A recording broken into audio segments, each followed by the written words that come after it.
is a soul, and where does it come from? One of the central tenets of Western culture is a belief in an afterlife. That somewhere after this life, we will continue to exist. In order to exist beyond this mortal coil, we must have some sort of eternal soul. Something that is us beyond just the flesh and bones. Around the world, various cultures have believed in some sort of immortal soul within your body. They've called it various different things, depending on the culture, and most of which I cannot pronounce. But what is it? Where does it come from? And what happens to it? Those are the questions I'm going to be asking today. Now, all of my notes, all of my questions, all of my statements are going to be a very, very surface level skimming of the beliefs of any one culture or religion, with the exception of the Christian religion, because that is the one I grew up in.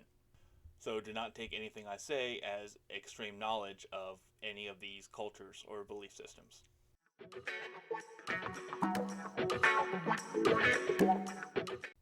Hinduism beliefs on the soul are thought to go back as far as 1500 BCE.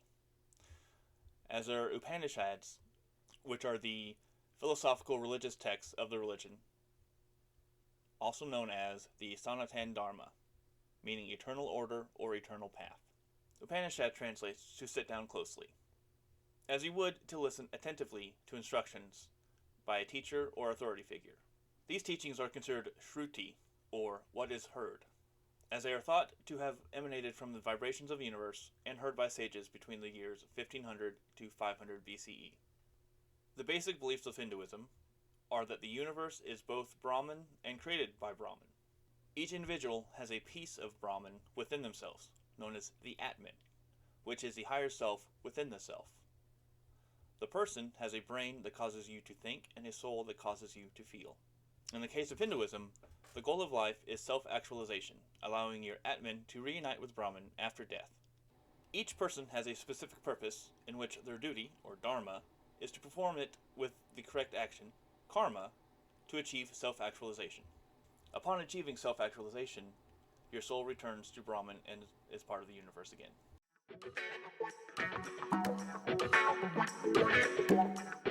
Buddhism originated in Southeast Asia around 500 BCE, with Siddhartha Gautama being the first person to achieve enlightenment, or nirvana. Upon achieving nirvana, he became the Buddha. Buddhists believe in a wheel of rebirth into different bodies. This is connected to karma, which refers to how a person's good or bad actions in their past life impacts their future lives. So essentially, if you live a good life, your next life will be in a better body, or a better system. Whereas if you live an evil life, you will be reincarnated into a lesser being. Again, very surface level explanation, but the soul is what is continuing its reincarnation in the wheel of rebirth.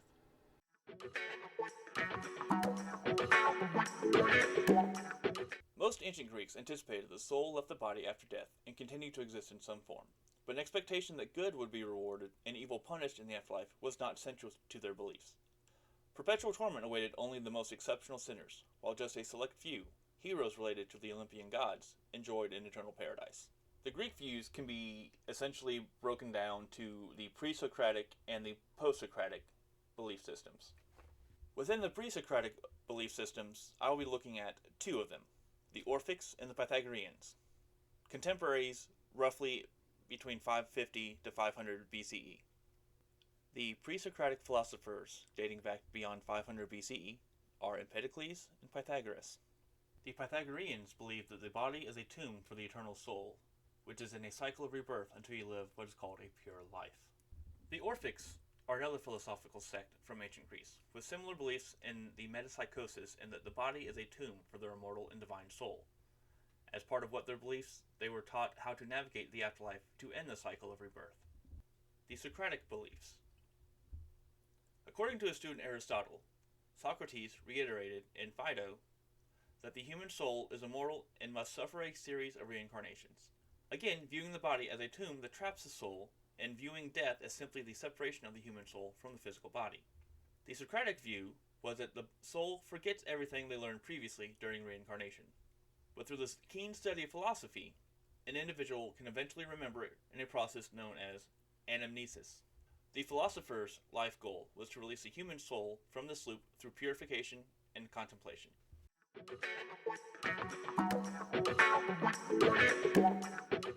The various tribes and cultures of the North American Indians are way too vast for any one explanation to hold all of their beliefs, especially by somebody as limited in their knowledge as me. According to Dr. Oksana Y. Danchevskaya, apologies for the butchering of her name most likely, in her paper The Concept of Soul Among North American Indians. As a generalization, the tribes of the North American Indians believed that every person had between 2 to 4 souls within their body. The Pueblo people of the American Southwest believed that everyone has a Sats Vinak, literally the breath heart or soul, and the Sayatieni, or guardian spirit. He receives both at birth and Chiape from Iariko, the mother of all. The guardian spirit looks after its ward during its life, protecting him from harm and keeping from evil. When a person dies, both his Satsvinak and Sayatsiotieni leave the body and eventually return to his mother in Shipap. The Pueblo people believe that the foremother gives soul to man, which corresponds to the most popular opinion among all peoples about the supernatural origin of soul. Despite the uniformity of views among the majority of North American Indians on the presence of 2 souls in man amongst these groups, there are tribes who believe that there are 4 souls in each person. Amongst some of the North American Indians is also belief of reincarnation, where a soul can be returned to the tribe in the body of one of their descendants, which the tribesmen guess by either visions or by birthmarks. Tlingit believe the human soul can come into the world only in a human body, usually in the same clan or family. Now, the native people of North America also believed that plants and animals had souls as well. Their souls also had a chance of reincarnation in the same area or the same place. Very brief overview of the souls of the North American Indians, and I will post that source down below.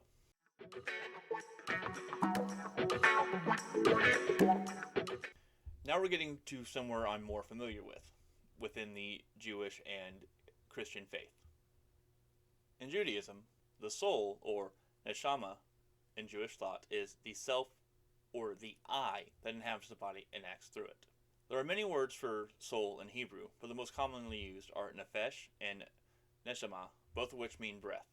The word breath is used because the soul described is Adonai's own breath animating us. In Jewish faith, everything has a soul.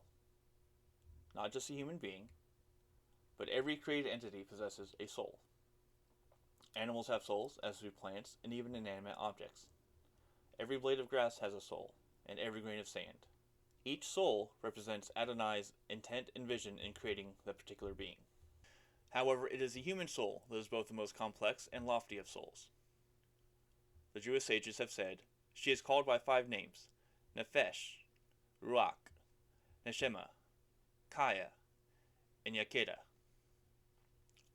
Breath, wind and spirit, breath, life, and singularity. The Hasidic masters explain that the soul's 5 names actually describe 5 levels or dimensions of the soul. Nefesh is the soul as the engine of physical life. Ruach is the emotional self and personality.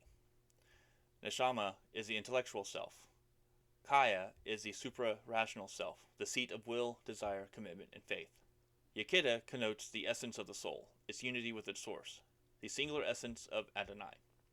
For the essence of the soul of man is literally a part of Adonai above, a piece of Adonai in us, so to speak. The Hasidic masters speak of 2 distinct souls that vitalize a human being, an animal soul and a godly soul.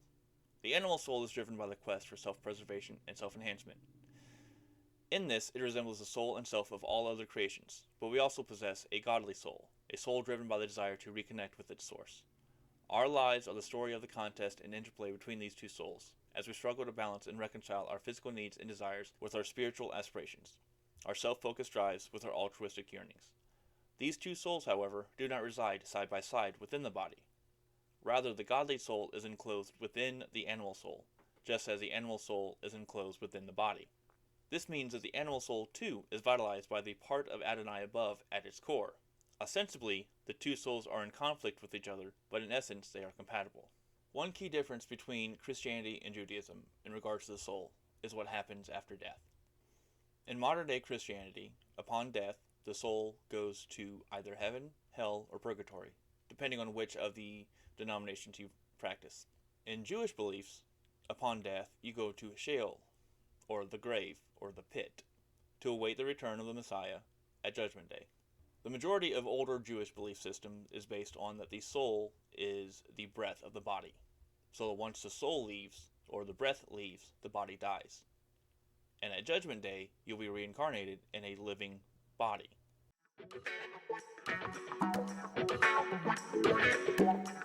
And now we get to Christianity, the area that I know the most of and has the widest range because I know the most of. As far as the mainstream Christian beliefs within the North America, or specifically the American evangelicalism, the human body, or the human being, receives a soul at conception. This is problematic, and we'll get to questions about that later. Now, the belief system of souls within Christianity determines that every single person has a soul, and that it is immortal, and you will either receive eternal paradise or eternal torture. Your soul is you. Your soul is who you are. It is what you are. It is what you will be for eternity. The blink of an eye that this mortal life is, compared to the eternity in the afterlife, is nothing. But these 20, 50, 60, 80, 120 years, however long you're alive, makes the foundation of who your soul is, or what your soul experiences. Now the question then becomes, what is the soul? Is it a physical thing that we can measure? It has been attempted. In 1901, physicist Duncan McDougall attempted to measure the soul. He found 6 people who were near death due to illness or age, and determined to figure out if there was a measurable difference between life and death, and figure out if that is what the soul is. He published a study in 1907 with the results stating that a soul weighs 3/4 of an ounce, or 21.3 grams. This study is heavily criticized by the scientific community, and has been since the day it was published, and the criticisms of his experiment are fairly substantial. Like I said, there were 6 people. Only one of them measured any sort of loss of that 3/4 of an ounce. The other 5, one lost weight and then regained it. 2 lost weight, then a few minutes later lost even more. One of the results was discarded because the scales were not finely adjusted. And the last was not measured due to them dying while the equipment was still being calibrated. The way they did this was when someone was determined to be nearing death any moment, they took the patient to a bed on a scale that was highly tuned. They then measured the weight before death and after death. Again, one of the 6 lost any measurable amount, and that is the only one that's ever cited in the study. Now, trigger warning for animal cruelty. McDougall also tested to see if dogs had souls. He attempted to find dogs that were sick or near death, but could not find any. It is suspected that he poisoned the 15 dogs he measured, and found that none of them had any noticeable amount of weight loss after death. McDougall himself admitted that to verify his experiment it would have to be done several times. However, due to the small sample size, the method used, as well as the fact that only one of the 6 met the hypothesis he put forward, it is widely regarded as flawed and unscientific. Now here come the questions that I have. These questions are what inspired me to make this video in the first place. If you made it this far, thank you for listening as I stumbled through the pronunciations of words beyond my knowledge. Again, those were just some very surface level explanations of belief systems around the world. Again, nowhere near all of them, just the ones that I had found.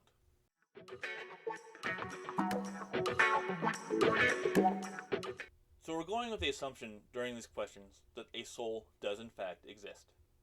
But what is the soul? What is it that makes me, me? Is it the body that I have? Is it the brain chemistry that I have? If so, if my brain chemistry changes, does that change my immortal soul? If I have a personality change for any reason, such as a traumatic brain injury, does that change the existence of my soul afterwards? If I receive a traumatic brain injury or surgery, such as a frontal lobotomy, does that change my being afterwards? Because it definitely changes my life experience during, which is supposed to affect my eternal soul. Now, the other major question is, when is a soul put in the person? Again, the American evangelicals believe that a soul goes into the person at conception. Well, there's a problem with that. Naturally, 2/3 of all fertilized eggs, or conceptions, do not implant in the uterus.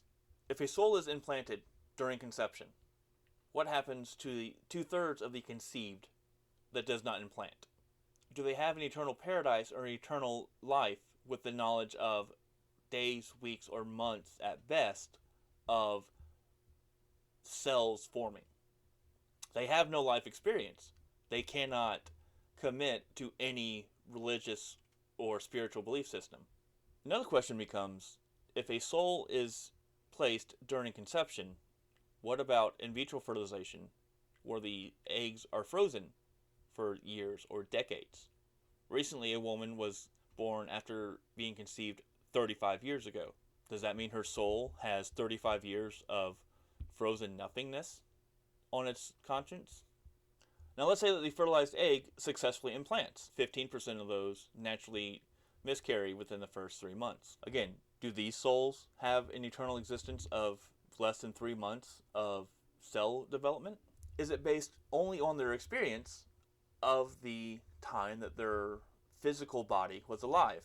If a fertilized egg successfully implants, what happens with twins? 1 in 250 pregnancies result in twins. That is one sperm, one egg, creating one zygote, splitting into 2 unique beings. Is that one soul split in half? Is that 2 souls? If so, where does the second soul come from? At what point does that second soul get put in there? Now, anecdotally, one soul split into 2 would explain some of the anecdotal stories of twins who experience things from their sibling. Now, we can also go with a larger multiple birth system where triplets are 1 in 10,000 and quadruplets are 1 in 700,000. What happens in those cases? Is it one soul split? Is it multiple souls implanted? In which case, is that why it splits? This next question is slightly more complicated, but it also pertains to a twin's soul. The rate of fraternal twins happening is again the same 1 in 250, which where 2 eggs are fertilized by 2 different sperm. Occasionally, one of the twins will absorb the other, resulting in one fetus, or one person. The remaining twin goes about their life with a chance of a chimeric person, as in they have multiple genetics within their body. Meaning you are you, 95% of you, but 5% of you is your sibling. Theoretically, one person is walking around with a second person within them. Is that again one soul or 2 souls? Going back to the question of a traumatic brain injury, specifically the case of Phineas Gage. Phineas Gage was a railroad worker who was injured when a railroad spike went through his skull.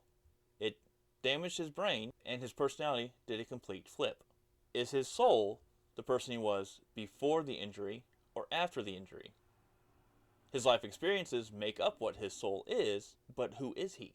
Is his immortal soul the person he was for the first 24 years of his life? Or is he the bitter, angry person he was the last 12 years of his life? What is he? For eternity, is he going to be a nice entity or a mean entity? And if so, how much of the soul is dependent upon the body? In the case of mental impairment, what is their soul's experience? If someone is born with a mental impairment where they cannot process everyday experiences as an average person does, what happens when they die? If a person has the mentality of a 12-year-old as a 50-year-old adult and they die, what is their soul's experience? Do they remain the child? Are they the adult? If a person is born with a physical deformity, such as blindness or deafness, I assume that they would get the ability to see or hear after their death. But again, that is not their soul's experience. They would not know, if they are born deaf, what anything sounds like, assuming it's a complete deafness. They would not know what any color looks like. So suddenly, once their soul is freed from the mortal body, their soul experiences things that they had no knowledge of, at least first-hand knowledge. This last question is going to be the most complicated series, because it is the most complicated situation that I'm aware of. What about the case of dissociative identity disorder, or DID?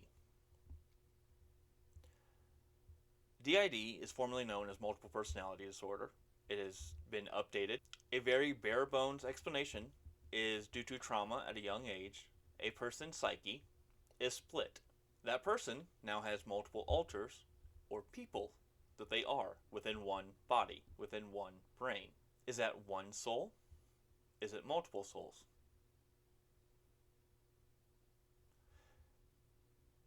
If one of the alters within a system is a devout follower of the correct belief system, whatever that happens to be, does the entire system go on to the paradise of that existence? In the case of a system that has 10 altars, if 9 of them are devout followers of the correct belief system, and that one is not, does the system's soul go to paradise? Or because of that one, would it be sent to torment? Again, getting in the case of DID, what happens when an altar is merged? Does that mean that the soul is lesser or greater because two personalities merged? These are the questions that have been bothering me for a while, and I'm trying to figure them out as I say them. What is a soul? Does it exist? And if so, what happens to it? You cannot know the answer to this question. You can think you know the answer, but the only way to find out is to no longer exist. And anyone who says they know definitively, they think they know. They believe that they know. I hope I made some people think today, because I've been thinking about this for the last couple months. Ever since I saw Shannon Q debate Darth Dawkins. As she verbally demolished him, she thought out loud all of these types of questions. What happens if someone gets a lobotomy? Does that change what their soul is? Is a soul impacted by physical impairment? Because all we are is our bodies. What we experience depends upon our bodies. The only thing that my soul, if it exists, knows is what I know. It can only learn the things that I have learned. Getting into the concepts of soul transfer, reincarnation, all of that, does the soul retain memories after death? Some belief systems say yes, some belief systems say no. Is there anything after death? If so, what are the options? Again, I hope I make people think with these questions. And if you have an idea, if you have a theory, if you have an answer, I'm interested. Well, this was 6 pages of notes in my notebook. This was multiple days of looking at different belief systems. It's me reading an 8-page scholarly article on the souls of Native American Indians by someone whose name I can't even pronounce. It's me Googling belief systems of various faiths and thinking, can I do this justice? I hope I did. And I am willing to accept any sort of correction on any of the belief systems that I went over. And I apologize for the mispronunciation. I am sure that I did. And if I messed up anything, and you can show me where the correction is at, I will gladly make a correction video. But now we reach the end where I'm stumbling around trying to calm down from trying to sound professional. And if you know me, I'm not. But this has been festering in my brain for a while, and now that it's out, I have room for something else, which coincides with new books that I'm reading. So yeah, so thanks for joining in the adventure, and I'll see you guys next time.